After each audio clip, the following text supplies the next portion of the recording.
जय जिनेंद्र, मैं हूं नीता जैन और आप देख रहे हैं श्रीफल जैन न्यूज का इवनिंग बुलेटिन। आज के इस बुलेटिन में नजर रहेगी दिन भर की प्रमुख खबरों पर। तो चलिए शुरुआत करते हैं आज के बुलेटिन की।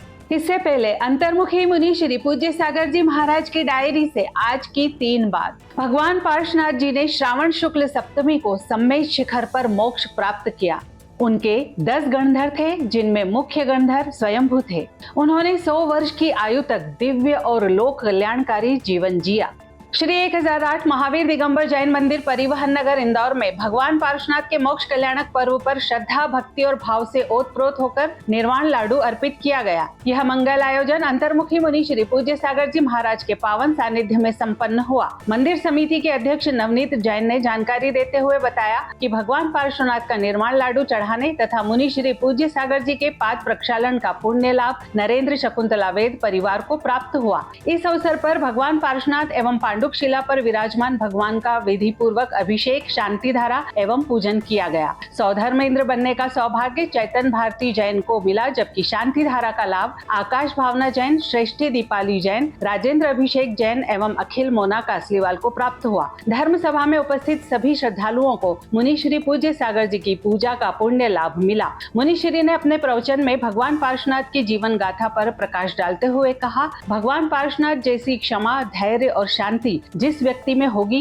वही आत्म कल्याण की दिशा में अग्रसर होगा। यदि हम पारिवारिक जीवन में भी उनके आदर्शों को अपनाएं तो प्रेम और स्नेह बना रहेगा और परिवार कभी बिखरेंगे नहीं। इस पावन अवसर पर बड़ी संख्या में श्रद्धालुओं ने भाग लिया और धर्म लाभ अर्जित किया। मंदिर परिसर भक्ति भाव से सराबोर रहा। इंदौर के दिगंबर जैन नवग्रह अतिशय क्षेत्र ग्रेटर बाबा में भगवान पार्श्वनाथ के मोक्ष कल्याणक पर्व पर धार्मिक उल्लास और श्रद्धा के साथ निर्वाण लाडू चढ़ाया गया। यह पावन आयोजन मुनि श्री सुयश सागर जी महाराज एवं मुनि श्री विध्रुव सागर जी महाराज सत्संग के दिव्य सानिध्य में संपन्न हुआ। नवग्रह क्षेत्र के अध्यक्ष नरेंद्र शकुंतला वेद ने जानकारी देते हुए बताया कि भगवान पार्श्वनाथ के निर्वाण लाडू चढ़ाने का पुण्य लाभ संजय रेखा जैन परिवार को मिला। वहीं इस अवसर पर मूल नायक भगवान पार्श्वनाथ एवं पांडुक शिला पर विराजमान भगवान का अभिषेक, शांति धारा एवं पूजन विधिवत रूप से संपन्न की गई। वहीं शांति धारा का लाभ सौधर्मेंद्र सचिन जैन को प्राप्त हुआ। कार्यक्रम का संचालन पंडित राहुल जैन व पंडित नितेश जैन के निर्देशन में हुआ। मुनि श्री सुयश सागर जी महाराज ने अपने प्रेरणादायी प्रवचन में कहा कि लड्डू की तरह हमारे अंदर भी सुख की मिठास है, पर हम उसे बाहर खोजते हैं। मोक्ष सप्तमी का यह पर्व हमें अपनी आत्मा की ओर लौटने का संदेश देता है। इस अवसर पर समाज के प्रमुख श्रावक अनुराग प्राशी, गिरीश अंजू, अनुराधा वेद, ललित शाबड़ा, पवन संगीता पाटोदी, हितेश नैना, रितेश पिंकी कासलीवाल सहित बड़ी संख्या में श्रद्धालु उपस्थित रहे।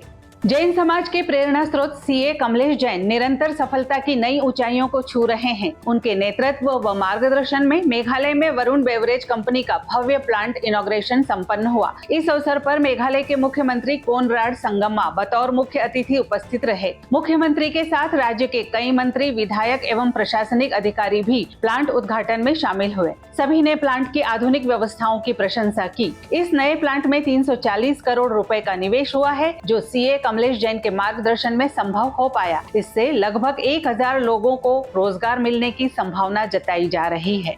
नयनागिरी तीर्थ में भगवान पार्श्वनाथ निर्वाण पर्व से पूर्व भव्य प्रवेश द्वार का उद्घाटन हुआ। यह आयोजन सुरेश जैन आईएएस की अध्यक्षता और न्यायमूर्ति विमला जैन के मुख्य आतिथ्य में संपन्न हुआ। पुण्यार्चक परिवार सीता देवी, विमल चंद जैन कटंगी पटेरा रहे। रिमझिम वर्षा और वेद मंत्रोच्चारण के बीच द्वार का शुभारंभ किया गया। वहीं विद्वत परिषद की बैठक में ब्रह्मचारी जिनेश मलैया को महामंत्री मनोनीत किया गया। संगोष्ठी में सिद्ध क्षेत्र नयनागिरी की महिमा व पारसनाथ विषय पर विद्वानों ने आलेख प्रस्तुत किए। कार्यक्रम में सभी विद्वानों को श्रीफल, वस्त्र, चित्र आदि भेंट कर सम्मानित किया गया। आगरा मोती कटरा स्थित श्री पार्श्वनाथ दिगंबर जैन मंदिर में श्री जी विराजमान समारोह संपन्न हुआ। कार्यक्रम में आचार्य चैत्य सागर जी व शाश्वतमती माता जी का सानिध्य मिला।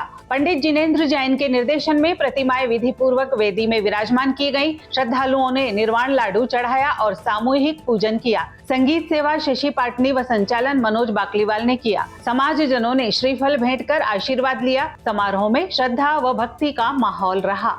जबरी बाग स्थित श्री पार्श्वनाथ दिगंबर जैन मंदिर इंदौर का सबसे प्राचीन और श्रद्धेय जिनालय माना जाता है, जिसका निर्माण दानवीर सेठ हुकुमचंद जी द्वारा 126 वर्ष पूर्व करवाया गया था। यहाँ विराजित 23वें तीर्थंकर चिंतामणि पार्श्वनाथ भगवान की प्रतिमा भक्तों की सभी मनोकामनाएं पूर्ण करने वाली मानी जाती है। श्रद्धालु यहाँ खाली झोली लेकर आते हैं और झोली भरकर जाते हैं। मंदिर परिसर में स्थित इंदौर का सबसे पुराना मान स्तंभ समाधिस्थ संत एलक श्री निशंक सागर जी द्वारा स्थापित परंपरा अनुसार हर वर्ष अभिषेकित होता है, जो अब 19वें वर्ष में है। मुकुट सप्तमी पर आज पार्श्वनाथ प्रभु का मोक्ष कल्याणक महोत्सव भक्ति और उल्लास के साथ मनाया गया। बड़ी संख्या में श्रद्धालुओं ने निर्वाण लाडू अर्पित कर प्रभु के चरणों में श्रद्धा समर्पित की।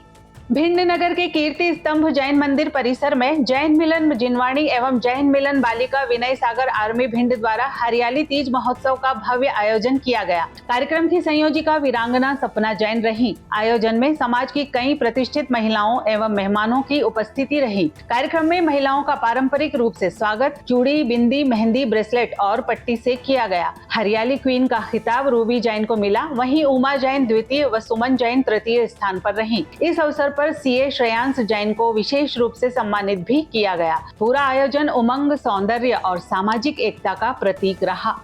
पंचम पट्टाधीश आचार्य श्री वर्धमान सागर जी ने टोंक नगर में धर्म सभा को संबोधित किया। उन्होंने कहा कि भगवान की पूजन करने वाला पूज्यता को प्राप्त करता है। धार्मिक कार्य विधि पूर्वक और आगम अनुसार करें। भोजन भी प्रसन्नता से बनाना और करना चाहिए, तभी धर्म में सहयोग मिलता है। महिलाओं को अभिषेक से वंचित करना अनुचित है। श्रावकाचार सभी के लिए समान है। कलकत्ता में 50+ महिलाओं ने अभिषेक प्रारंभ किया। भगवान को उत्तम द्रव्य से पूजन करें, भावना से फल मिलता है। सम्यक दर्शन, ज्ञान व चारित्र मोक्ष का मार्ग है। आज के लिए फिलहाल इतना ही। कल फिर मुलाकात होगी इसी समय पर। आपके पास भी जैन समाज से संबंधित कोई भी खबर आए तो आप दिए गए नंबर पर अवश्य भेजें। साथ ही हमारे YouTube चैनल को लाइक करें, शेयर करें, सब्सक्राइब करें और बेल आइकन को जरूर दबाएं। जय जिनेंद्र।